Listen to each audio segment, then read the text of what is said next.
E é com essa tremenda trilha sonora de Tears for Fears em versão 8 bits de Todo Mundo Quer Dominar o Mundo, que tem tudo a ver com o principal antagonista do Final Fantasy VII, 9, o Kuja, que iniciamos mais um podcast sem macete, o programa que fala de games na malandragem, mas sem trapacear. Sejam todos muito bem-vindos, sejam todas muito bem-vindas. Meu nome é Luiz Print e estou aqui com esse tremendo time de bacharéis lá de Niterói. Ele que jogou Final Fantasy VII sem o personagem principal se chamar Zidane. O personagem principal dele se chamava Gidan. Vitor Casavelho. Fala, meu camarada. Pô, um prazer enorme estar com vocês aí para falar de Final Fantasy IX. Bom demais. Vou falar disso também, né? Porque eu joguei a versão em italiano, mas um pouco das curiosidades e da experiência, né? De como que é, a partir de outra língua, o mesmo jogo. São experiências diferentes. E agora eu vou mandar um abraço para vocês três, né? Que muito tempo que a gente não se vê, mas é um prazer sempre estar com vocês, mesmo que virtualmente. Um abraço para você também, meu camarada. E ele também conterrâneo e divide o mesmo primeiro nome do convidado já citado. Ele aí que tem o personagem favorito dele em Final Fantasy IX, o Cid, versão Oglop, Vitor Brown. Fala, rapaziada. Pô, prazer imenso estar aí novamente, falando desse tremendo jogaço que é o Final Fantasy IX. Grande prazer. E hoje o programa vai dar o que falar, hein? Tamo junto, é nóis. Bacharéis, é isso. Seja muito bem-vindo, meu camarada. E ele, do Rio de Janeiro, do bairro de Botafogo, que provavelmente seria um dos engenheiros-chefes de Lindblum, construindo ali diversas naves com o Rei Cid, Felipe Bellini. E aí, galera? Beleza? Tamo aí, né? Falar desse jogão, né? Favorito. Senti um certo cansaço na sua voz. Não, cansaço não. Andou construindo naves em Lindblum durante a noite, né? Não é isso não, cara, é o domingo, né, cara? É o climazão de domingo, né? Tá chovendo, tô tomando um cafezinho. Ótimo clima para jogar um RPG, hein? Tudo a ver. Ótimo clima para bater palminhas de aniversário, porque Final Fantasy IX esse ano fez 20 anos, né? Tendo sido aí lançado no Japão dia 7 de julho de 2000 e nos Estados Unidos dia 13 de novembro de 2000. Na Europa chegou um pouquinho mais tarde, né? Mas a gente não vai contar a data de viagem, a gente conta a data do nascimento do jogo. Esse jogo tremendo, que saiu ali no final da vida útil do Play 1, né? Contava a história aí de Zidane, Princesa Garnet, Steiner, Vivi, essa galera aí que se meteu em diversas confusões aí durante 40 horas de jogo e 4 CDs, se não me engano. É isso? 4 CDs. 4 CDs. Quem gostaria de lançar o plot básico aí do jogo? Alguém com a história na cabeça, facinho aí? Eu acho que é o Vitão, né? O cara tava jogando a parada aí, cara. E agora é a prova, então? Agora é a prova, você tava jogando, irmão. Vamos fazer, hein, Vitor? Vamos fazer igual minha irmã fazia comigo quando eu era criança. Ela me obrigava a ler livro. E aí ela falava assim, ó, eu já li esse livro. E aí quando você terminar, eu vou te fazer perguntas para eu saber se você leu o mesmo ou não. Boa! Então, agora vai ser sabatinado. Vai ser sabatinado hoje. Então, a história começa... É basicamente isso mesmo, porque eu tô com a história anotada aqui, hein? Então, vamos lá, vamos ver se eu acerto. A história o cara tá com gabarito. O nosso protagonista, né? Que eu vou chamar de Gidan, mas a gente vai ver que ele tem vários nomes, né? Dependendo da língua. E ele faz parte de um grupo, né? De ladrões que eles fazem... eles fingem que são um grupo teatral que vai se apresentar e com o objetivo de raptar a princesa. Porém, a princesa, ao mesmo tempo, que depois se transforma em Daga, ou Dagger, ou em português a Daga, né? Que também faz parte do time, ela também queria fugir.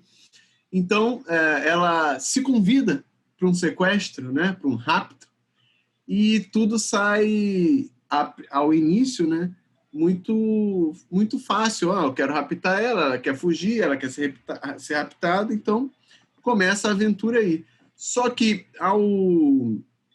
ao sair, né, do castelo, a rainha, né, a mãe da adaga, que então se chamava... Caramba, esqueci o nome Bran. É um nome horrível. Bran.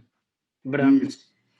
E aí ela começou a levantar todo o seu arsenal contra essa fuga, né? E despertando até a dúvida, né, da filha, por que a mãe teria se comportado daquele jeito. E aí começa a história dessa aventura. Muito bom, Vitor. Justo, sincero e tirou um 10, se tivesse que te dar uma nota. Moleque. Só para deixar claro aí, nesse grupo de 4 a gente tem 2 players aí que jogaram Final Fantasy IX na época do lançamento, tá? E temos 2 players que só vieram jogar agora no remaster. Um deles se diz muito fã da franquia, mas cometeu esse deslize aí. E baseado nisso, eu queria conversar com vocês sobre o primeiro impacto. Quando que vocês descobriram Final Fantasy IX? O que vocês sentiram? Como, né? Que vocês descobriram também, sem entrar na experiência do jogo, beleza? Só aquela questão de, bateu a cara ali, ó, isso aqui que está acontecendo, foi lendo revistinha. Quero que vocês passem um pouco sobre isso. Brown, começa aí. Beleza. Cara, o Final Fantasy no PlayStation 1, assim, eu já tinha jogado Final Fantasy 3, né, no Super Nintendo, mas tinha sido minha única experiência com Final Fantasy, tirando aquele Magical Quest, que, infelizmente, não é muito bom. E aí os outros eu joguei no computador tal, mas eu fui começar a jogar Final Fantasy mesmo, bastante no 7, né? Depois comecei a reviver.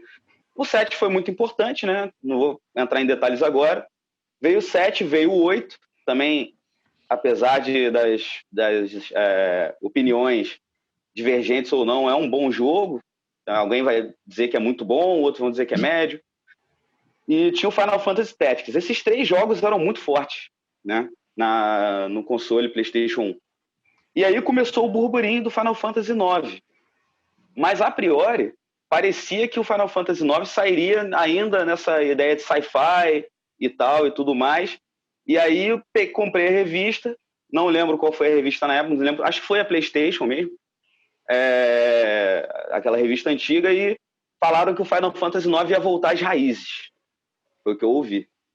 E aí eu falei, cara, vai voltar às raízes. Tipo assim, irado. Então, fiquei esperando sair o jogo, e aí finalmente em 2000 o jogo saiu, 4 CDzinhos, fui lá na loja, juntei aquela grana da merenda, né? Lá e, manda esses CDs aí pra mim, quero jogar essa parada. Cara, levei 1 mês pra zerar o jogo. Jogando direto, quase todo dia. O jogo é extenso. Para zerar, precisa ir de mais ou menos umas 40 horas só fazendo o básico. Mas bem maneiro, Brown. O outro aí que jogou na época, lá em 2000, foi Felipe Bellini. Como é que foi aí sua experiência, Bellini? Como é que você descobriu Final Fantasy IX? Como é que foi o baque? Cara, eu joguei o Final Fantasy VII, né? Conheci a série pelo 7, não conhecia os jogos anteriores. Aí, depois do 7, que eu joguei muito e tal, né? Procurei saber muito sobre o jogo. Fui jogar o 6 do Super Nintendo, joguei em emulador. E também achei demais, assim. E aí depois fui jogar o 8, né? E pra mim, assim, o 8 não bateu muito bem, não é um jogo que eu curti tanto, porque eu acho que eles apostaram mais ainda no lance tecnológico e realista, e o que eu gostava da série era a coisa meio cartunesca, assim, que existia, né? Não cartunesca, né? Mas, assim, não era realista, Eles chamam de super deformed. Eles chamam de super deformed. Né? Mais um pouco, a cabeça um pouco maior e tal. Sim. Tanto o 6 e o 7 tem essa fórmula, né? E aí... O 7 em certas partes, né? Porque quando você entra na batalha, aí você tem aquele personagem... o personagem, é verdade, durante a tela da batalha é menos. E as representações artísticas, os desenhos que vinham nas revistas, são realistas no 7. Mas o sprite dos bonequinhos não, né? O Barrete é totalmente desproporcional e tal. Mas, assim, não só isso, né? Tem outros elementos no jogo também. Que não só os personagens, que são desproporcionais, assim, os NPCs, os animais, não sei, é diferente o clima do jogo. E aí o 8 não chamou muito a minha atenção por causa disso. E aí, quando saiu o 9, eu não me lembro muito bem como que eu tava sabendo, mas eu já tava esperando sair. E aí, assim que apareceu no... Camelô.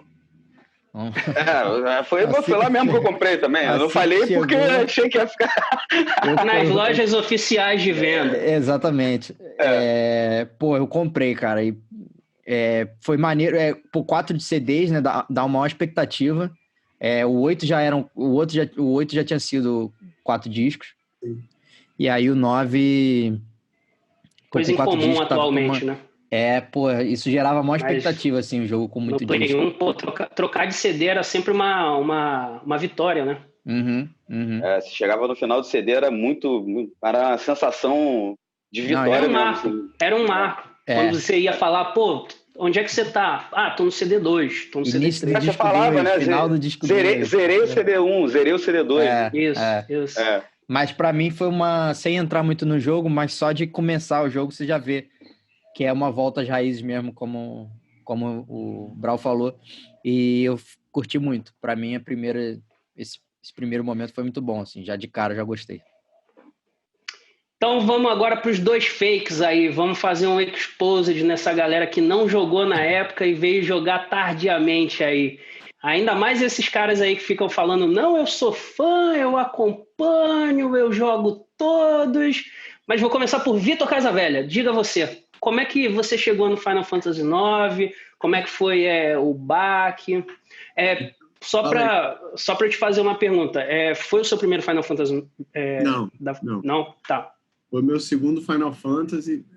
Eu vou dar a justificativa porque eu não era um grande fã da franquia, porque quando no Play 1, quando eu conheci o Final Fantasy VII, eu falei, cara, muito interessante, vou comprar.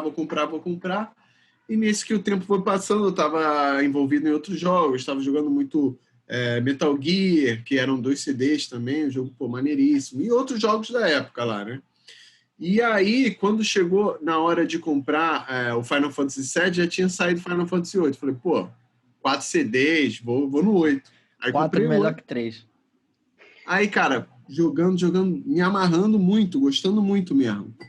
E aí, quando eu cheguei no 3º CD, meu memory card ficou ruim, apagou meu save. Aí eu não quis nunca mais saber de Final Fantasy. Nunca mais. Falei, foda-se. Coisas que não acontecem mais, né? Não. Memory card da pau. Mas você gravava em 1, a gente era muito inocente também, né, cara? Só uma pergunta agora, desculpa. Você gravava em 1 slot? Claro. Não, eu gravava em 3. Sempre. Eu sempre gravava eu gravava em 3. Começo, depois eu fui ter 2 memory cards. Eu acho que nessa época eu já tinha 2 memory cards. Mas você tinha um memory card, eu acho que era 12 blocos ou 9 blocos. 15, era 15. 15 blocos. Cara, mas tinha jogo que ocupava 3 blocos. Tinha, não? 2 blocos. Então, cara, E o que deu pau seu foi o memory card, não foi o slot, né? Então... aí não ia adiantar. Isso não ia. Nem tinha jeito. E aí, meu amigo, eu lembro que nessa época eu estava jogando muito Diablo 1 também, então eu estava envolvido com vários jogos, porque tinha uma certa fartura no Play 1, né? Que a gente não estava acostumado, a gente ia jogando tudo ao mesmo tempo. Mas aí eu fiquei com esse trauma, aí o Final Fantasy X, aí o 9 eu nem vi, falei, foda-se, nessa época. Aí o 10 eu não me interessou muito. Fui me interessar agora pelo 15, achei muito bonito. E aí eu sempre que falava com vocês ou com outros camaradas, falei, cara, tá cheio de Final Fantasy lá no Game Pass, eu vou jogar o 15, o 9 tá lá também, o 7 entrou recentemente. Aí galera, o 9 tá lá, cara, jogo o 9. Fui ver uns vídeos, todo mundo falando bem do 9. Aí eu falei, sabe uma coisa? Vou confiar em quem me quer bem. E joguei o 9 e foi uma ótima experiência, maravilhosa. É isso aí que... Foi assim, agora, há poucos meses atrás, que comecei 2 meses atrás. Então, sei lá, julho de 2020. Para comemorar os 20 anos mesmo, né, Bruno? Exato. Caramba. Bom, então, Agora é minha vez, né? Eu aí que já me explanei diversas vezes, falando que sou muito fã da franquia, não joguei Final Fantasy IX na época, mesmo tendo aquela fartura de jogos, mesmo eu tendo a facilidade de adquirir. Por que que eu não joguei? Final Fantasy IX sai ali no final da vida útil do Play 1, né? Então, mesmo eu não tendo o Play 2 ainda, eu passeava nas locadoras, eu já ficava vislumbrado, né, pelo Play 2. Um dos primeiros jogos que eu lembro que eu vi foi o Metal Gear, o Sons of Liberty, que é o 2, que mudava algumas coisas da mecânica de Metal Gear, né? Você conseguia dar o tiro em primeira pessoa, aquela fase inicial no navio era tudo muito bonito. E aí o ser humano ele tem esse defeito da ganância, né? Tendo o Play 1 em casa, eu passei a parar de jogar o Play 1 só porque eu achava o Play 2 bonito demais, acompanhando em revistinhas e tudo mais. Mas esse não foi o único motivo do porquê eu não joguei o Final Fantasy IX na época. Eu conheci a franquia em Final Fantasy VII, a partir daí eu começo a acompanhar, joguei o 7, gosto muito. Como eu até comentei aí para o Bellini, os personagens na batalha eu achava muito bonito, muito bem desenhado, aquele visual um pouco mais realista, achava aquilo foda. E quando saiu o Final Fantasy VIII, eu fiquei muito feliz porque era basicamente daquela forma. Eu já falava inglês quando eu joguei o 8, tá? A primeira vez que eu joguei o 7 eu não falava inglês, então não entendi nada, mas depois eu vim jogar já falando, entendendo a história. Gostei muito daquele clima sombrio do Final Fantasy VIII, do Squall ser aquele cara emo, né, atormentado, tudo aquilo pesado demais, o jogo é mais escuro, né, o personagem é todo de preto, né, da cabeça aos pés, os summons são muito bem desenhados também, né, são de F, são assustadores, e aí quando veio Final Fantasy IX e eu vi as imagens nas revistinhas de divulgação, eu confesso que eu brochei. O personagem Zidane, o personagem principal, ele tem uma cauda, né? Aquilo ali para mim bateu muito Goku, e assim, eu gostava de Dragon Ball, mas eu achava que era algo mais... Eu era um adolescente também, né? Então eu achava algo mais infantil. E aí qualquer coisa que você acha mais infantil, opa, isso aqui não é para mim, eu tô chegando já na minha vida adulta, não vou entrar nessa. E aí eu me afastei. Acabei não jogando Final Fantasy IX porque eu achava o visual infantil e nem me esforcei para ir adentro. A gente vai conversar um pouco mais. A história é muito pesada. A história tem uns lances adultos pra caramba, de conhecimento pessoal, de dramas talvez mais maduro do que muitos outros jogos da série, né? Sim, é bem pesado, cara, é bem pesado. Sobre a existência da vida, né? Diversas coisas. Existencial, tem crise questões existencial, ontológicas. exatamente, cara. É muito pesado o jogo. E aí, um dos últimos jogos que eu joguei foi RPG também, mas apesar de ter ser baseado em anime também, não tinha essas características tão infantis que o visual do Final Fantasy passa, né? O último jogo que eu joguei de Play 1 foi o Breath of Fire 4. Tremendo RPG também. Tremendo jogo também. Que mexe com dragão. Então, assim, visualmente falando, era mais adulto. Então, eu não joguei Final Fantasy IX na época. Vim jogar agora o Remaster no Play 4. Remaster muito bonito, a gente vai falar sobre isso. E, cara, que surpresa agradável. Se eu tivesse a oportunidade de voltar e falar pro meu eu adolescente lá, eu com muita certeza daria um pescotapa nele e falaria para ele parar com essa besteira e jogar Final Fantasy IX na época. Tremendo jogo. Vá, moleque, vai jogar isso aí. Eu acho engraçado... Deixa de ser bobo, né, cara? Eu acho engraçado como o Final Fantasy IX, durante um tempo, ficou pouco reconhecido, assim. Tinha uns fãs que gostavam muito, sim, mas eu acho que, como um todo, acho que a comunidade de jogos e de fãs de Final Fantasy IX, como um todo, relegou ele como um jogo pior do que os outros, assim. Acho que, recentemente, ele ressurgiu reconhecido como um grande jogo. Só uma curiosidade para vocês, até para aproveitar esse comentário de Bellini. Ele é o jogo menos vendido da época de ouro do Final Fantasy, que é a do Play 1, porém é o jogo com a melhor nota no agregador, no Metacritic. Eu nem sabia. Ele é a melhor nota de Final Fantasy que tem. Esse lance Isso que eu ia falar. Na verdade, as notas... desculpa só te interromper, mas as notas eram muito boas, cara. Em todas as revistas, assim. Isso é muito louco. Eu concordo com você. Na época não fez sucesso. Eu lembro de jogar e conversar com amigos e a galera... não vou comprar isso não. Tá carão. 4 CDs, vou jogar isso não. Eu acho que tem muito a ver com o que o Luizinho falou também por causa da vida do console, né? Porque um ano depois já saiu o Final Fantasy X pro Play 2.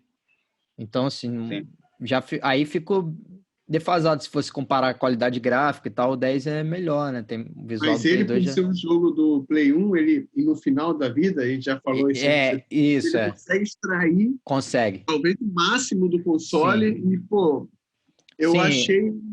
tudo bem, eu joguei o remaster, mas eu achei excelente.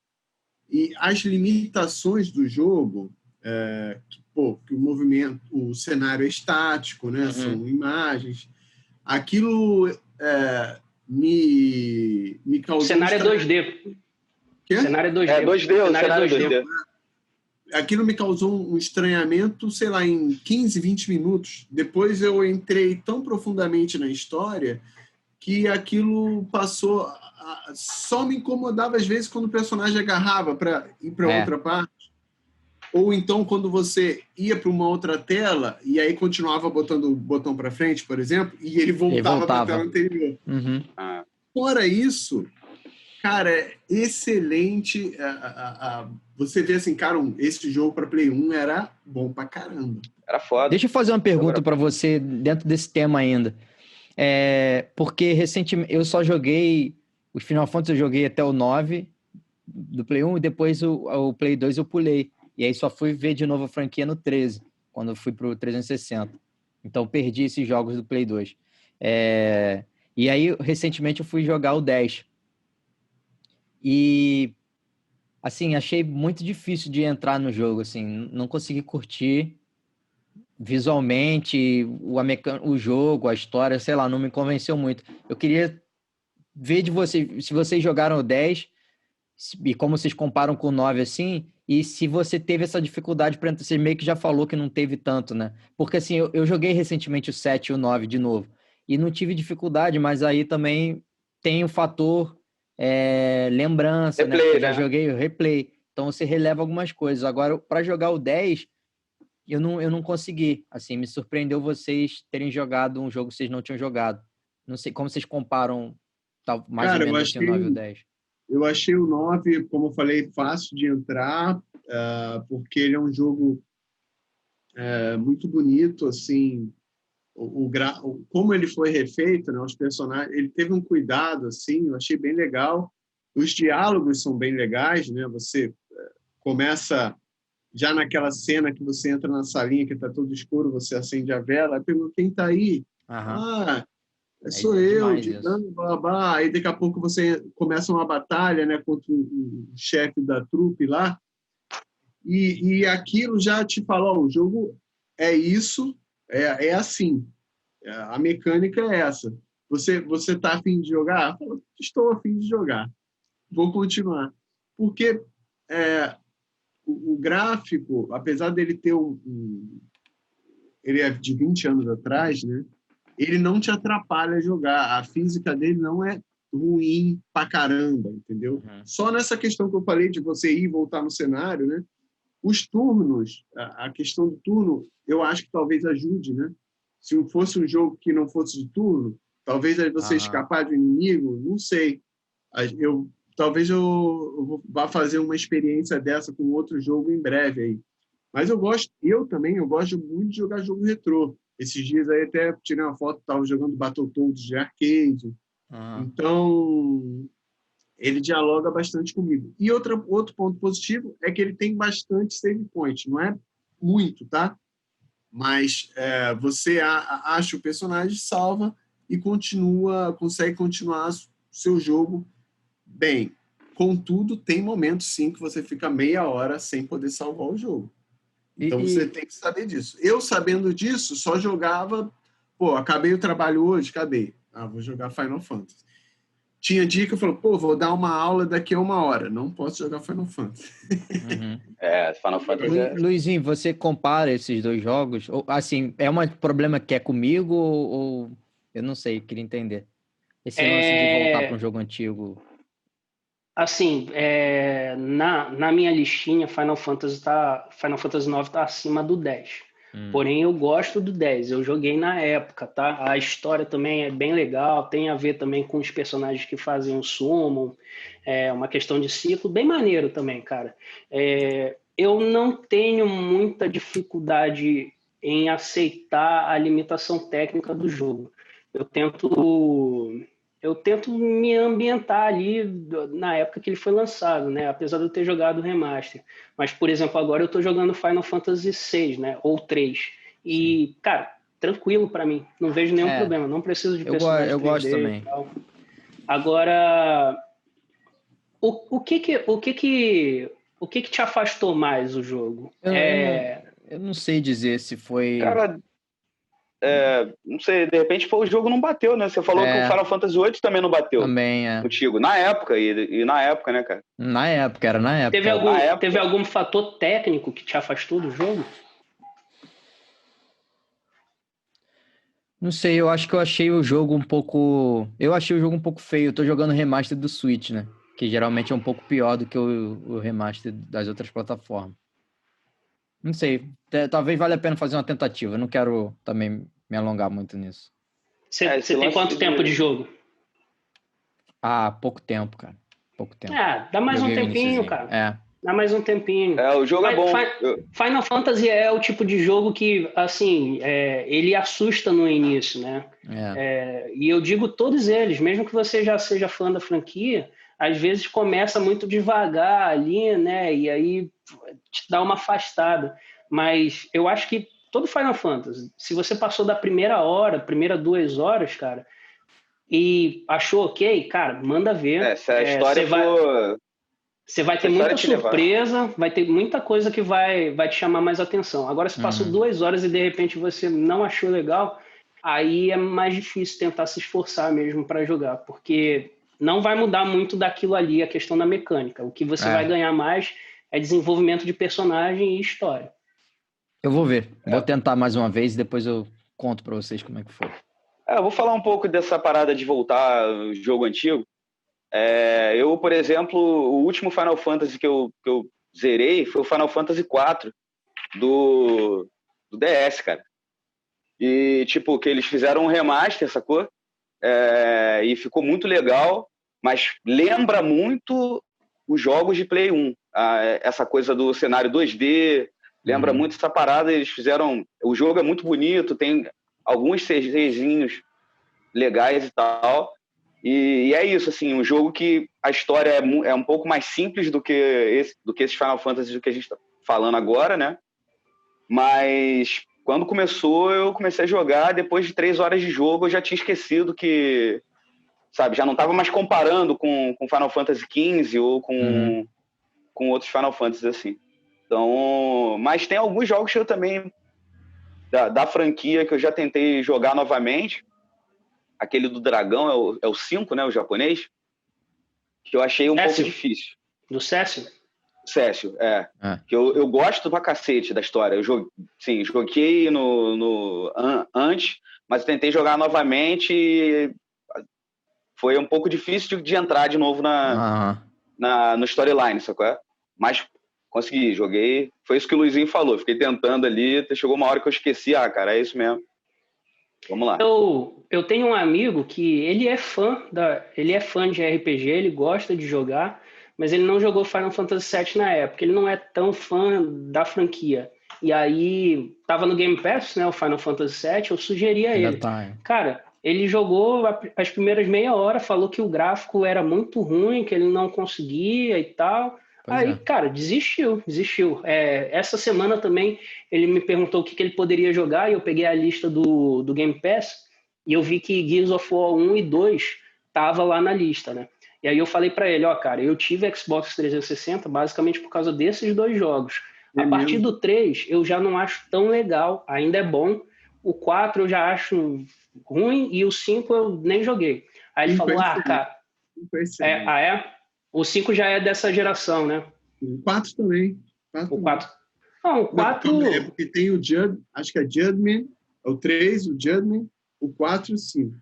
4 e 5 dessa geração. O último que eu joguei era que não era... Os personagens principais não eram o Marcus Phoenix. Não era o Marcus Phoenix. Era o Loirinho e o Coleman. Esse é qual? Eu acho que é o Judgment. Eu vou conferir e já te falo.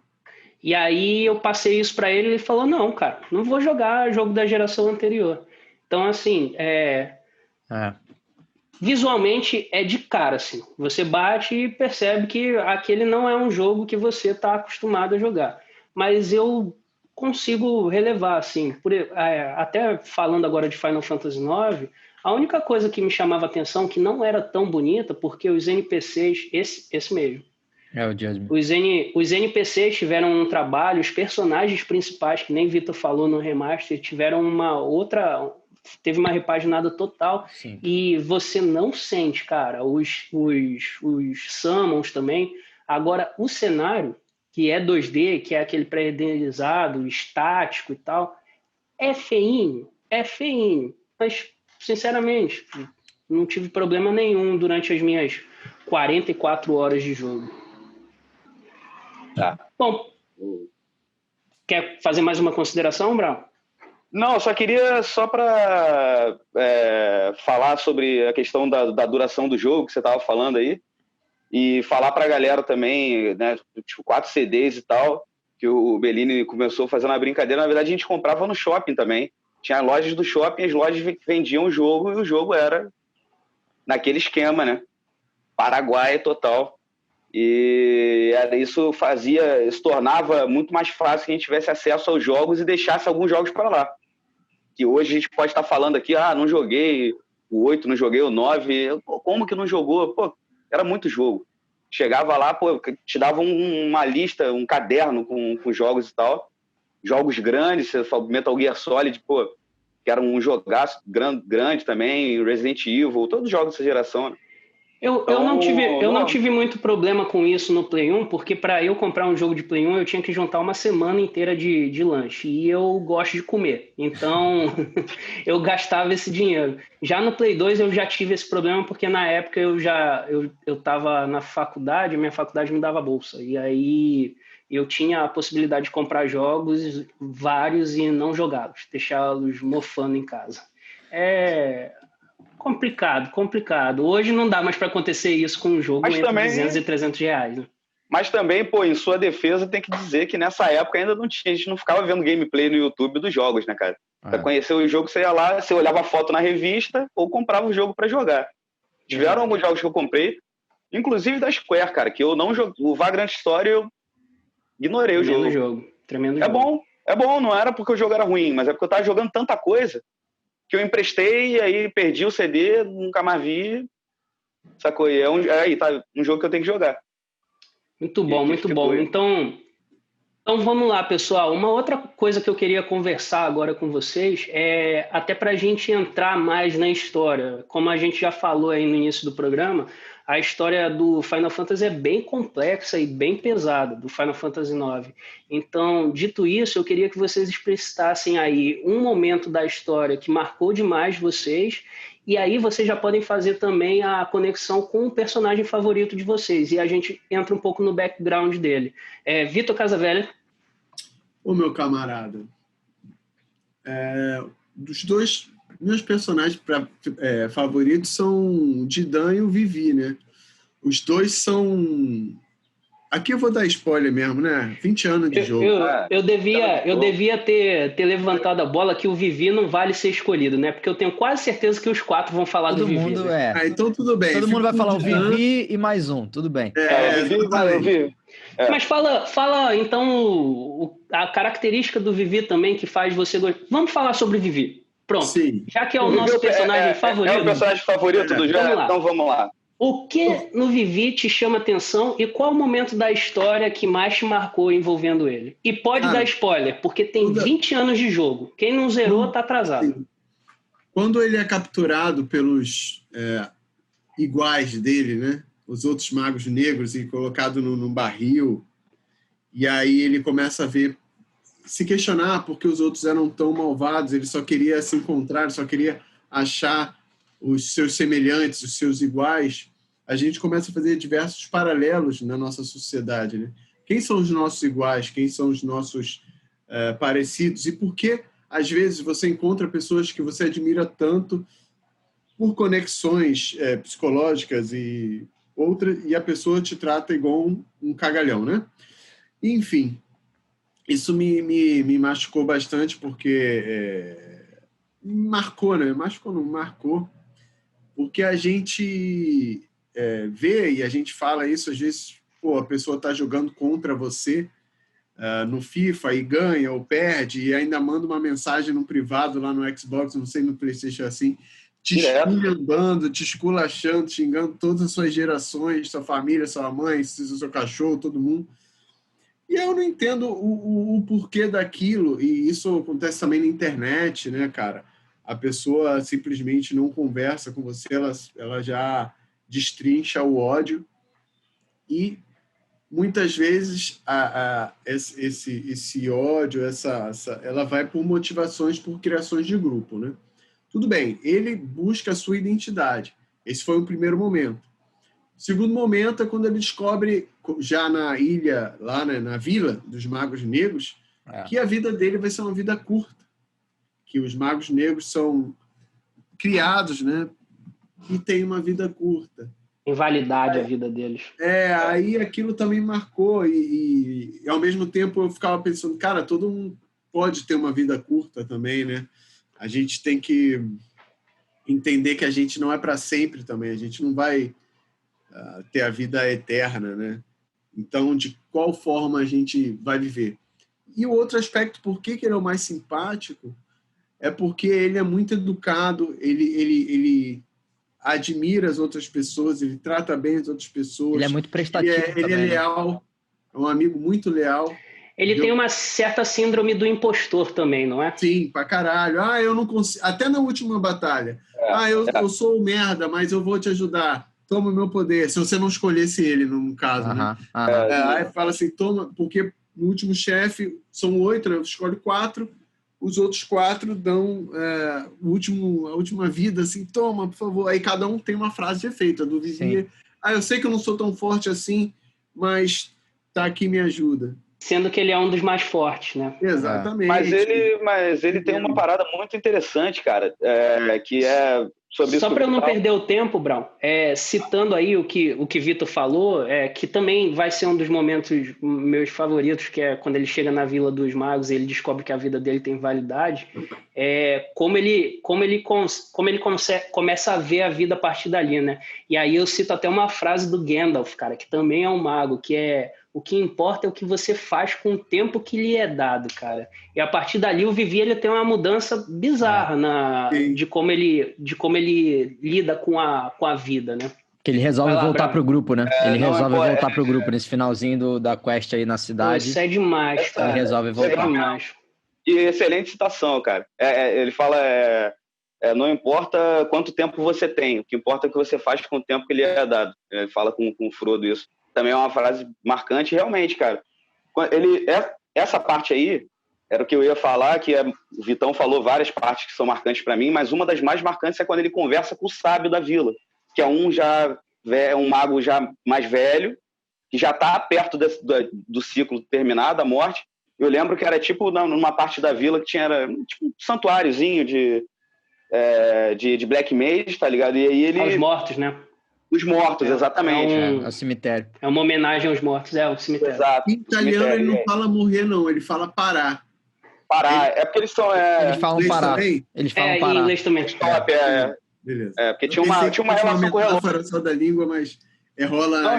Tinha uma relação com o relógio também, né? Porque são chamados de waltz, né? E tal. E essa parte, cara, é muito emocionante, porque é uma parada meio... Vou fazer outra citação, uma parada meio Yoda também.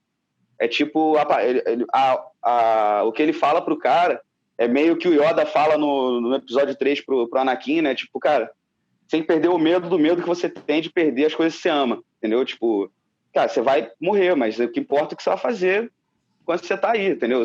E aí que ele decide sair da vila e voltar para junto da galera do Zidane e continuar a aventura dele. Porque ele fala para a galera, né? Não, eu vou ficar, eu tô aqui entre os meus iguais, é aqui que eu tenho que ficar e tudo mais e tal. E aí o Black Mage lá, mais velho, vai e fala para ele, cara, todo mundo vai acabar aqui, ó. Então, vai aí, meu irmão, vai seguir tua vida e tudo mais. Essa parte é emocionante, cara. E outra parte que com certeza vocês vão falar, eu não vou falar muito para deixar vocês falarem também, é a parte do CG do navio, né, cara? Quando ele começa a ver, porra, os magos caindo e tal. A gente já falou um pouco disso entre a gente e tudo mais, mas é um dos CGs mais fodas de Final Fantasy que eu já vi, cara. Tipo assim, que você olha pra cara do boneco, porque o Black Mage, pra quem não conhece a série Final Fantasy, é um mago negro, é o que pratica magia negra, e ele tem sempre teve uma característica também meio sombria, meio maligna, o rosto não aparece, aquele chapéuzão grande, a cara, né, só os olhos pra fora e tudo mais e tal. E aí vem o Vive, né, esse personagem que vai desconstruir essa imagem do Black Mage que já vinha sendo construída desde Final Fantasy I. E isso é sensacional, né, cara? Isso é muito legal. Então, tem muitas partes, mas aí vou marcar essas duas aí como as minhas preferidas. E a gente continua falando desse personagem que é sensacional. Para falar, só para falar dele, fazer minha contribuição sobre ele, acho que impacta também o fato dele ser criança, né? E carregar as questões mais pesadas do jogo. Acho que tem um contraste importante aí. A outra personagem que também é criança também tem um background bem difícil. Pesado. A Eiko é pesado também. E aí eu acho que esse contraste, assim, da tristeza desses personagens com eles serem crianças, né? Serem inocentes e tal, traz um peso a mais. E ele faz perguntas muito difíceis também, que eu acho legal de comentar. Não só essa questão, mas ele fala o que é a vida, né? Por que a gente existe? Por que a gente morre? Tem as perguntas muito elementares, assim, filosóficas. E eu acho que é legal. E ele é o meu personagem favorito, mas aí eu vou querer lembrar de outros momentos aqui também, pra gente não falar só dele. Eu acho a luta em Burmécia, né? E o que antecede ela, eu acho incrível, assim. É bem pesado também, o ataque da cidade lá, o genocídio lá do povo na cidade, né? Os magos chegam matando todo mundo. Os civis, né, da cidade, é um ataque inesperado, né? Então eles atacam os civis e destroem a cidade e tal. Toda essa cena, assim, é bem complicada. E aí no final rola a luta. Aí no final rola a apresentação do Kuja, que até então a gente não conhecia, que é muito maneiro. A Beatriz luta com a gente, que é também muito bom. E no final é um personagem que, para mim, a gente poderia jogar mais vezes, porque eu achei ela uma tremenda personagem. Me parece que tem um mod que dá para jogar com ela. Ela é muito boa, eu acho isso sensacional, quando tem esses personagens que são não jogáveis, mas que se apresentam como se fossem jogáveis, né? Tipo assim, na luta o sprite dele é igual ao dos outros. Você joga um pouquinho, né? Mas depois joga um pouquinho, Mas eu acho isso muito bom. E no final rola o cutscene do Kuja vendo eles derrotados lá, ele sobe no dragão, voa, no estilo Sephiroth, assim. Né? Acho que eles quiseram pegar carona aí no sucesso do Sephiroth, e esse personagem eu acho ele um pouco emulado do Sephiroth. Mas a minha personagem que eu queria destacar, na verdade, ela não tá nessa cena, então eu tô roubando, tô falando mais. É a Garnet. Na verdade, é a Garnet, porque ela, assim, esse jogo eu acho que tem o melhor arcos de personagens, assim, de Final Fantasy, de crescimento dos personagens. Porque... Felipe, oi. Vamos só fechar o Vivi, e aí depois a gente faz a rodada toda de novo, com cada um falando o seu outro personagem favorito e alguma parte da história. Beleza. Tem mais alguma coisa a acrescentar sobre o Vivi? Algum evento relacionado a ele? Não, pode mandar ver. Eu vou dar um pouco de background sobre a história do Vivi. O jogo até inicia com o Vivi, né? Ele tá indo ali com o ingressozinho dele, ver a peça que o pessoal da Tantalus vai fazer, né? O grupo do Zidane. E aí, pobrezinho, ele tem uma vida muito complicada. Assim que ele chega para entregar o ingresso dele é falso. E aí ele encontra um cara que, porra, tem esse jogo, cara, tem umas deixas politicamente incorreta, muito bizarra, assim. É uma outra época, né? O Zidane, por exemplo, porra, é um mulherengo que fica o tempo inteiro dando em cima da Garnet. Sim. São coisas assim que, se fosse lançado hoje, eu não sei como é que ia ser visto. E aí esse outro personagem olha pro Vivi e fala assim, cara, você quer ser meu escravo? Eu te arrumo um jeito de ver. Aí, na hora, eu falei não. Eu falei, não, claro que não. E aí você não tem como continuar o jogo, porque você tem que dar o sim. E, pois é, então, assim se inicia a história do Vivi, e aí ele acaba entrando no time na fuga do Zidane com a Garnet, né? E aí você vai vendo diversas situações pesadíssimas, porque ele não sabe muito bem o que ele é, e alguma hora ele encontra seres parecidos com ele, e ele começa a sofrer preconceito, tá? É uma parada que tem no jogo também, porque os seres parecidos com ele fizeram algumas coisas ruins, atrocidades, e começam a julgar ele. Ele chega nas cidades, né? As pessoas se afastam dele, olha, mas aquele cara ali... Então, a vida do Vivi é muito pesada. Ele foi criado para ser uma máquina de combate mesmo, tá? Fazia parte do plano do Kuja para fazer as guerras entre os reinos e matar o maior número de pessoas, para as almas voltarem para o cristal. Só que ele caiu, eu acho, eu acho que ele e o Zidane caíram. Ele é jogado, ele é jogado, né? Ele é jogado, ele é jogado. Ele é jogado da nave e ele acaba parando num daqueles personagens igual a Quina, né? Que ele começa a chamar de avô. E esse personagem começa a criar ele para comer ele. Só que aí ele vai criando personagens. Só para deixar claro para a galera que o cara é cozinheiro. Ele cozinhava e ia comer o Vivi. Não é um ser humano, né? Essa raça da Quina. Come todo mundo. Ela vai, durante a batalha, já adquire poderes. Exatamente. Todo mundo vira comida. Meu. Aliás, um garfo, a arma dele. Inclusive, Bellini falou da Dag, falou que os personagens têm histórias tristes. Cara, todos têm, tirando a Quina, né? Até o Redhead, esqueci o nome dele agora. Amarante. Até o Amarante tem uma história triste que a galera não explana muito, mas é triste. Pois é, saiu do Los Hermanos, né? Aquela confusão. Saiu, ficou tristão. No socão. Quem tomou o soco foi o Camelo. Verdade. Então é isso. O Vivi é criado por um Quina, né? Não sei o nome das raças, sinceramente. E ele o Quina é só ele, não tem outro igual. Tem mais Quina, o avô do... É verdade. Eu não sei o nome da raça. E aí ele é criado, ele é um mago negro muito educado, que logo no início do jogo eles precisam passar por uma planta e ele é que resolve dando fire, né? E aí o Steiner, que é um personagem militar, com questão de hierarquia... também é triste, que é o que eu vou falar dele daqui a pouco. Com questão de hierarquia, ele tem um respeito, ele desrespeita totalmente o Zidane por ser um ladrão, mas ele tem um respeito pelo Vivi, a ponto de chamar ele sempre de mestre Vivi, e mesmo assim, o Vivi o tempo inteiro se sabota, cara. O tempo inteiro ele se bota para baixo. Ele tem umas cenas de crise existenciais muito bizarras. É um personagem muito complexo. Os dois principais pontos da história dele que me marcaram já foram citados, que é exatamente essa que o Vitor falou lá na Vila dos Magos, quando ele descobre que a vida dele tem uma validade, e aí depois de conversar e tudo, ele fala assim, cara, então eu tenho que fazer alguma coisa com esse tempo. E aí... acho que a gente pode até depois entrar na carta dele, que eu também acho o final muito triste e pesado, cara. Mas a gente pode voltar nele no final, tá? Sim. A outra cena, a gente tem um episódio piloto falando de RPG que nunca foi pro ar. E nesse episódio eu comentei já qual que era a minha cena, que é quando a nave que tem a batalha com o Walt, e tem diversos outros magos negros lá, dá pau, e esses magos negros começam a cair, né? O Vivi, ele é caracterizado por uma face escura, sem expressão, com 2 olhos amarelos e um chapéu pontudo. Então você não sabe quando ele está rindo, quando ele está chorando. A única forma de você ter mais ou menos o que está se passando na cabeça dele são os olhos.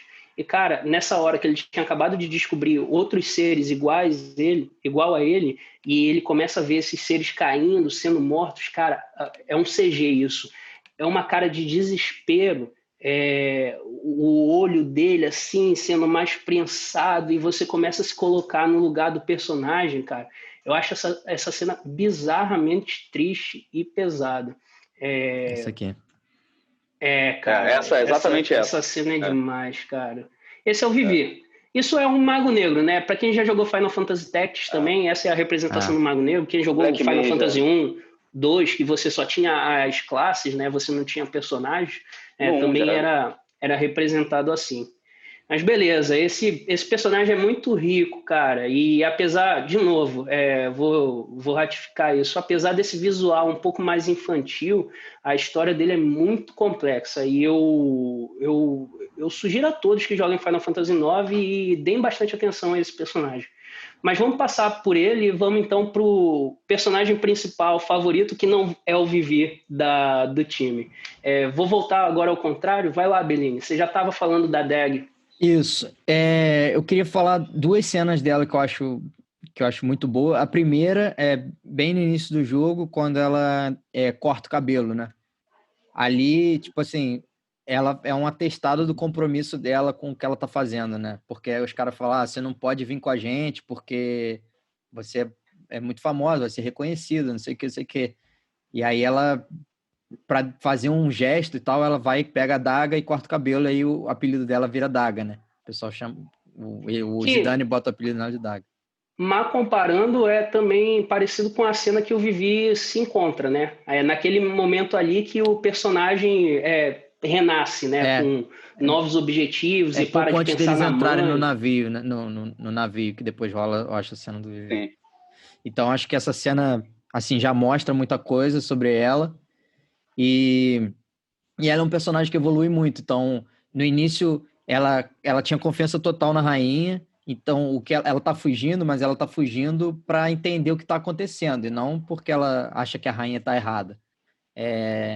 E aí ela começa a descobrir coisas e tal, e quando ela descobre, ainda no início do jogo mais ou menos, ela sai da party e volta, né, pra confrontar a mãe. Tipo assim, eu posso resolver isso.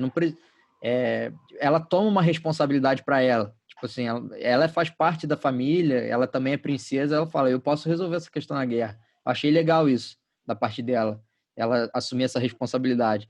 E depois, quando ela se decepciona com a mãe, que aí a mãe não quer fazer as pazes e tal, ela meio que desiste da vida real, e depois ela volta atrás. Ela fala, não, é responsabilidade minha, eu vou assumir o trono, depois que a mãe passa, e aí eu vou reconstruir, vou fazer tudo certo. Então, achei... Ela teve um arco grande, assim, de entender a responsabilidade, aceitar. Achei isso muito maneiro. E aí, essa outra cena que eu vou falar é quando ela voltou e virou rainha, antes da coroação, parece que tá tudo bem, e aí o Kuja aparece em Alexandria e sumona o Bahamut, né? Pra destruir a cidade. E aí o CG é, sensacional, tá em altíssimo nível. E aí ela, sem entender direito o que tem que fazer, ela sobe lá no castelo e fala, eu sou a rainha, eu tenho que dar um jeito de resolver isso, né? E aí que rola o summon do Alexander lá, que é sensacional, e aí dá o contragolpe lá, derrota o Bahamut, e depois o castelo acaba sendo destruído pelo Garland lá, né? Pelo Garland, Mas essa trajetória dela e essa cena, eu acho que é muito emblemática. Essas duas cenas são muito emblemáticas para representar as mudanças dela. É um personagem com uma evolução muito maneira também. Eu já falei isso algumas vezes. Final Fantasy é basicamente sobre evolução de personagem e história, né? E outra coisa, o Final Fantasy costuma colocar personagens femininas fortes no jogo. E aí, né, o 6 tinha, o 7 também tinha.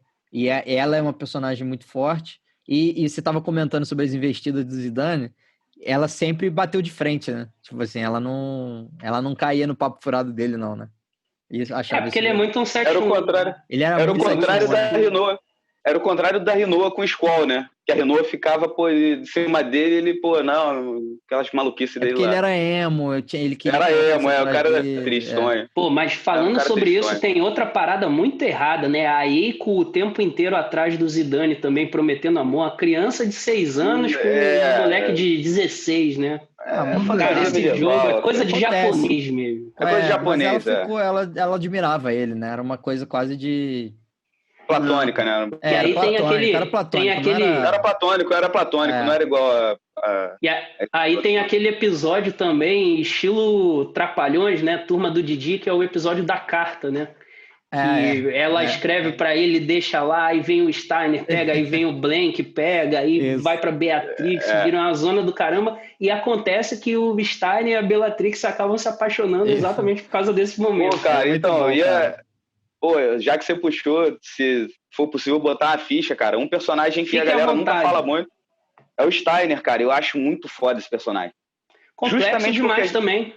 Justamente porque a gente tá falando que os personagens realmente eles têm características muito não só complexas, mas que trazem a coisa existencial do tipo, cara, o que você está fazendo da vida? Porque o Steiner, ele começa o jogo, ele é um cavaleiro já quase se aposentando, tanto que o Zidane fica zoando ele de Rust, né, de enferrujado, pô, de lata velha, o maluco fica fazendo bullying com o cara direto e tal, e ele todo serião, e a priori ele tinha que proteger a princesa, né, e não deixar a princesa sair do reino, né, de Alexandria e tal, e ele decide ir com o grupo, sacou? Ele acaba comprando a ideia dela e vai com o grupo, e desse cara que no início começa aquele maluco militar, chatão, um militar reformado, sacou? O cara, ele começa a crescer junto com o grupo até que chega esse momento que ele se apaixona pela Beatrix e realmente ele muda, cara, completamente. Dali pra frente ele se torna mesmo um herói defensor, não só da questão... Ele não tá ali mais como um guarda-costas da princesa para proteger ela do Zidane, que é um ladrão safado e tal, do resto da galera, mas como um cara que acredita na causa e antes, né, na questão da guerra e depois para lutar com Kuja, que é bizarrão, né, que é um monstro muito louco. E para citar mais um personagem, né, mais uma personagem, na verdade, que é a Freya, cara. Eu acho a Freya muito foda, assim. Eu acho, cara, porque... cara, é uma das minhas personagens preferidas. Eu lembro... Então, CG também. Quando chega em Brumécia, que começa a chuva, e aparece o bagulho, Brumécia, reino da chuva eterna, tá ligado? Cara, o bagulho é triste demais, cara. O reino é completamente entristecido. E a chuva parece que representa que o reino tá chorando pra sempre mesmo. Tá ligado? E você sai do mapa, tá sol, outros climas, tá? Tu volta pra Brumécia, tá sempre chuva, sacou? E a Freya, ela usa... É uma... Dragoon, né? Dragoon, né? Dragoon e tal. E ela perdeu o grande amor da vida dela, né, cara? E ela não sabe se o cara morreu no ataque ou se o cara abandonou ela, e ela se sente sozinha pra caralho. E ela entra no grupo com o intuito de repente, encontrar o cara, e também chega até o final ela tem o lance com o Vivi também, porque ela é boladaça, porque a galera destruiu, os Volks destruíram Brumécia, e no fim ela se torna uma das personagens mais importantes, cara. Eu acho sensacional. Foda quando ela encontra o cara não lembra de nada, né? De nada. Não lembra de nada, isso aí talvez seja, sei lá, né, se é mais triste, menos triste. Não dá pra medir, mas é complicado pra caramba. Ela pelo menos tem uma resposta, né, porque o cara sumiu, e depois eles se separam de novo, e aí fica aquela cena, cara, o cara não lembra de nada, fica muito complicado. Mas o final dela é muito bonito, né? Que ele não retomou a memória dele, mas eles se apaixonaram de novo, né? Eles começam a construir uma relação. Me lembra aquele péssimo filme do Adam Sandler, né? Que era... Qual era o nome, mais uma vez? Como se fosse a primeira vez. Como se fosse a primeira vez. Falando nisso de filme de memória, recomendo Amnésia. Para quem não viu, óbvio, vocês devem conhecer. Bom. Porra, Zack Snyder, bolado. Não, demais. Bom demais. Vamos lá, Casa Velho. E você? Você já falou que é a Freya, né? O seu personagem? Não, é Didan. Freya também, os dois, pau a pau. Primeiro Vive, Freya a gente já falou um pouquinho. O Didan, cara, eu gosto dele porque ele tem apesar desses defeitos que eu acho que ele vai corrigindo ao longo da história, né? Tanto que no final ele já vê, princesa e o caramba, depois ele vê a rainha. Não, o maluco é maneira vera, na real, né, cara? Que o cara é ladrão, ele foi criado no meio também. Se você pegar o lance desse determinismo, o cara foi criado entre ladrões, cara. O cara foi criado numa parada bizarra também, entendeu? Então é o seguinte, se você quiser mudar determinados comportamentos, por exemplo, tem gente que só sabe fazer, tem certo tipo de estilo de música que só faz letras sobre violência. Para você mudar as letras sobre violência, você tem que o quê? Acabar com violência. Você não vai... O cara escreve sobre o que ele está vendo, sobre o que ele está sentindo. Então ele sempre fez, como você falou, parte de um grupo de ladrões. Depois ele vai entender o porquê, porque ele está ali, qual foi o porquê que ele existe também, né? Que rola uma crise identitária para o final do jogo, pesada também. E aí ele perde toda essa positividade que ele tinha, ele meio que abandona tudo.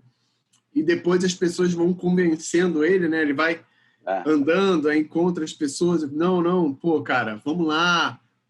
Não, você não é só isso. Só vou fazer um comentário, porque eu acho legal. O Zidane, durante o jogo todo, ele serve como ponto de partida para a mudança dos outros personagens, né? Ele é sempre o cara positivo, né? Ele nunca ele é quase imutável, assim. Ele já começa quase que no formato, assim, ele é bom no que faz, ele é tudo que ele faz dá certo. E os outros personagens é que são falhos em volta dele, e todo mundo se apoia nele para melhorar. O Zidane é o exemplo do Vive.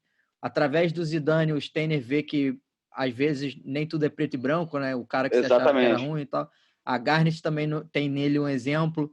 Então, o Amarante, né? Que perde a batalha e fala. Perde a batalha e fala assim: não é possível, você não vai me matar. Então Exato. Eu vou seguir você a partir de agora para entender o porquê você é superior. Exatamente. Então, o Amarante entra no grupo para ser igual a ele, cara. Ele é o ponto de partida da mudança de todos os personagens. Eu acho isso muito legal. E só eu ia até citar essa cena que Vitor Casavelha falou agora, que eu acho uma cena também extremamente pesada, que é a hora que o Zidane fala assim: meu irmão, eu não aguento mais, eu não consigo fazer, e aí vem o time todo, não, vamos lá, e eles entram na batalha. Porque eu ia falar o quanto isso muda o lore do Steiner, né? O quanto você vê a evolução dele, porque ele tá o jogo inteiro dando porrada no Zidane, falando: seu vacilão, sai daqui, seu otário. E aí, muito próximo do final, quando o Zidane meio que desiste da vida, ele é um dos caras do time, né? O time inteiro chega lá, levanta o Zidane: não, cara, a gente tá aqui junto, vamos nessa, vamos brigar, porra, acredito em você e tudo mais. Essa cena é muito maneira, Vitor, bem lembrado. Exatamente. E agora, só para falar de uma cena que eu gostei muito, se não vou esquecer, e isso é injusto, foi quando o Blake se transforma em pedra, né? Quando a floresta é aquela floresta viva. E aí ele joga, acho que é um pergaminho, né? Se não me engano. O pergaminho. Joga e ele se sacrifica para continuar, para a galera continuar. Depois ele é salvo, mas até então eu imaginava, esse já era. Esse aí rodou. Então, na cabeça dele, ele sabia que ia ficar ali para sempre, eu acho. Então, eu achei uma cena muito legal, um personagem periférico. Olha só, o jogo é muito bom. Tanto os personagens principais quanto os periféricos. A gente já falou da Beatrix, tem o Marcos, que é muito legal. O Marcos é muito Blake, bom. E o Kina mesmo, cara, que fica no pântano, tem... O líder do time da trupe, né? A Tantalus em geral é muito maneiro. A Tantalus em geral é muito maneiro. O Cid é maneiro pra caramba. O Cid é muito maneiro. O Cid é demais, né, cara? Aliás, lembrar que o Cid, nesse jogo, ele vem também como uma homenagem a todos os Final Fantasy que tem o Cid, só que nesse jogo ele é o regente de um reino, né? Ele não é só um piloto de navio. Legal, é bem legal. Um regente safado, né? Um regente safado. Que tava ali trocando o WhatsApp com as outras mulherzinhas, né? Aí a mulher dele viu: o quê? Você tá mandando nude, meu irmão? Vai virar o Oglop. O maluco ficou na merda, mano. Mas tem mais alguma coisa, Casa Velho? Não, cara, eu acho... Quer dizer, tem 1000 coisas, né? Mas Tem muito, por né? agora eu vou encerrar essa minha fala dos meus personagens favoritos, porque é um jogo de muita complexidade dos personagens. Cada personagem merece um capítulo para falar deles, né? Eu vou falar um pouquinho mais de como são as relações dos personagens com a língua mais para frente, né? Quando for oportuno. Se você quiser saber como que é a experiência de cada um, como cada um se expressa, daqui a pouco eu vou falar. E é isso, meu amigo.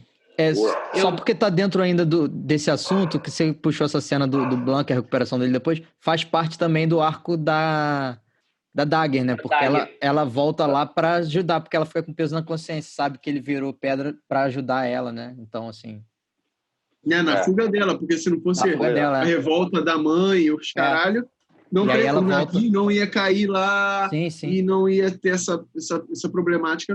Isso é muito legal mesmo, né, cara? Porque isso quebra um pouco até do paradigma da jornada do herói, que é tipo, o cara vai escolhendo, pô, tu vai me seguir, igual os outros jogos, e o nego vai seguindo e meio que segue cegamente, né? Nesse jogo, não. O tempo todo você fica, quando você joga a primeira vez, é esse perigo de tipo, o maluco vai sair do grupo. Pô, essa mina vai sair do grupo, sacou? Tipo, vai ficar aqui e tal. E toda hora fica esse lance. E isso é bem maneiro, assim. Tem uma personagem que o Bellini falou. Não, fala aí, cara. Não, eu ia falar que o Luizinho não falou qual que é o outro personagem dele, sem ser ouvido. É verdade. Na verdade, eu ia acabar passando pelos personagens que sobraram, né? Eu queria lembrar de um. Porque, assim, o Zidane foi muito bem falado aí já pelo Vitor, né? O Steiner também, que é um personagem que eu acho muito foda, foi lembrado aí pelo Brown, e a Dagger pelo Bellini. Meio que a gente já conversou sobre o core principal, né? Eu só colocaria a Eiko também nesse core principal, e aí o Quina e o Amarante eu já acho que são aqueles caras mais para completar time, né? Eles não têm uma história tão pesada assim, tanto que a história do Amarante se resume a uma visita ali àquela cidade que tem os aristocratas e mendigos e tudo mais, que ele fala, não, cara, eu era um segurança, e aí você veio aqui, tacou o zaralho, e depois disse que eu que estava fazendo isso, e aí eu comecei a ir atrás de você.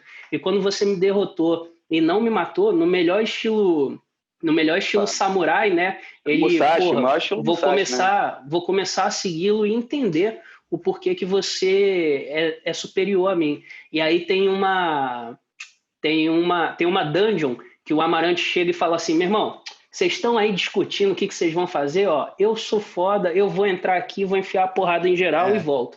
Ele não volta, o Zidane salva ele, e é nessa hora que ele fala, cara, tu é foda, eu aceito ficar no seu time e vou me manter aqui. O outro personagem é a Quina, eu confesso que, cara, quase não usava ela, apesar de depois de ter zerado, ter visto uns gameplays, tem uma galera ali que faz aquele Blue Magic, que pega umas magias muito fortes aí, que facilita muito o jogo. Mas é um ser estranho, o background dele, alguém tem bastante detalhe? Você, Belinho? Não, não tem muito detalhe o background, mas eu queria dizer que nesse play que eu fiz recentemente, eu quis jogar com personagens que eu não jogava muito, né? Então esse foi um personagem que eu usei mais, e é muito bom, você tem que ter esse trabalho de correr atrás dos Blue Mages, mas ela pode ser um personagem bom. Mas eu queria destacar o fato de ser um personagem sem gênero definido, né? Na verdade. É verdade. Eu acho bem... Pô, é bem pra frente isso, né, cara? Eu ia falar disso, cara. O casamento eu sempre achei que foi brincadeira, mas assim, é mais um lance que o Final Fantasy faz também, às vezes, né? Assim, de ter essa coisa, não sei dizer, ele traz umas temáticas, quer dizer, ele trouxe, mas não trabalhou, mas tá lá, entendeu? Achei legal. O Quina realmente o Quina ou a Quina realmente é muito esquisito, né? Porque tem o lance do alívio cômico também. Assim, é muito engraçado, tem várias partes muito engraçadas. Chegar só quer comer pra caralho, é o bagulho. E o fato dela tem a questão com Vivi, mas ela vive num pântano, né, cara? Sim, não tem nada ali, não tem. Os outros personagens todos vêm de grandes questões existenciais e tal, de dramas e tudo mais. Ela tá no meio do pântano ali. É simples, ela só quer cozinhar e comer. Virar o melhor cozinheiro do mundo. Conhecer pratos do mundo todo para virar um cozinheiro foda. E agora falando da Eiko, né, o personagem que sobrou aí, criança de 6 anos com um peso bizarro de ter que tocar a cidade dela, né, Madain Sari, que é a vila dos summoners, né. Eu vou entrar um pouco mais em detalhes, mas ela é um summoner, mesma, a gente pode chamar de raça? Não, né? Não, summoner é povo, né? Um povo. É do mesmo Mas povo ela é diferente porque ela tem o chifre, né, cara? Ela é do mesmo povo da Dagger, tá? A Dagger era um summoner de Madain Sari que fugiu do Garland, quando, junto com o Kuja, quando eles foram tentar aprender a questão de fazer o summon, de pegar os summons de Madain Sari. Ela fugiu com a mãe dela e ela acabou lá em Alexandria, né? Foi quando a rainha pegou... A rainha tinha acabado de perder a filha, e a Dagger parecia muito com ela. Então ela pegou... A Dagger também tinha um chifrinho, que nem a Eiko, cerrou o chifre da criança e começou a cuidar dela como filha, né? A Dagger vai saber disso mais na frente, é outro baque bizarro, né? Porque ela descobre que a história toda dela nunca foi exatamente aquilo que foi contado pela mãe dela, né? Mas aí, voltando a Eiko era criada pelo avô dela, o avô dela morreu e ela se manteve ali em Madain Sari sozinha, junto com os Moguls, né? Os Muggles, que é personagem também batido de Final Fantasy. Ela tem um Muggle especial que depois tem um plot twist, né? Que ele vira a defesa dela, né? Ele era um summon que estava o tempo inteiro com ela, acaba defendendo ela do Kuja. Um personagem muito maneiro, assim, também não tem um background tão extenso quanto esses 4 aí que a gente citou como personagens principais, né? Mas muito maneiro. Gosto muito de jogar com ela porque ela já vem com o Lobo, né? Com o Fenrir de Summon. E eu gosto muito das animações de Summon, né? Então, ela e a Dagger quase sempre estavam no meu time. Bom, é isso, pessoal. Vocês querem comentar mais alguma coisa sobre algum dos personagens, algum ponto extra? Cara, só pra fechar aí que você tava falando, tem uma parada muito engraçada, que elas são da mesma raça e logo no início do jogo tem uma brincadeira que os criadores fazem, que a Dagger se veste de White Mage, né? Em uma dungeon. Verdade. Não, é quando ela tá fugindo. Quando ela tá fugindo, ela tá fugindo, ela se veste White Mage. E quando aparece a Eiko é uma summoner, né? Mas na verdade a Eiko ela é mais forte como White Mage e a Dagger mais forte como summoner. Essa é uma parada maneira, assim. Realmente colocar elas duas no grupo era a maior apelação. Sempre usava também, porque também pelo CG, mas também porque era jogar um Bahamut ali, um Fenrir, meu irmão, um Titã em cima da galera era muito maneiro.